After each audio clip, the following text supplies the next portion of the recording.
এই ফেরাউনের কারণে আমাদের ছাত্রর শহীদ হয়েছে ছাত্র, সেই ছাত্রর এখনো রক্ত শুকায় নাই, কিন্তু ফেরাউনের দালালি করতেছে উপদেষ্টা।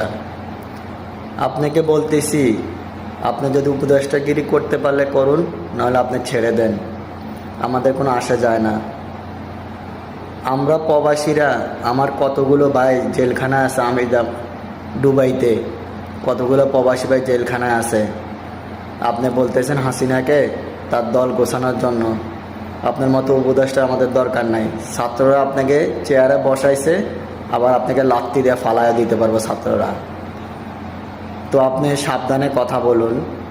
এখনও আমাদের ভাইয়ের, ছাত্র ভাইদের শহীদের রক্ত, যে রক্ত দিছে, রক্ত এখনও শুকায় নাই। আপনি কি বলতেছেন যে আওয়ামী লীগের দল নিয়ে গোছানোর জন্য?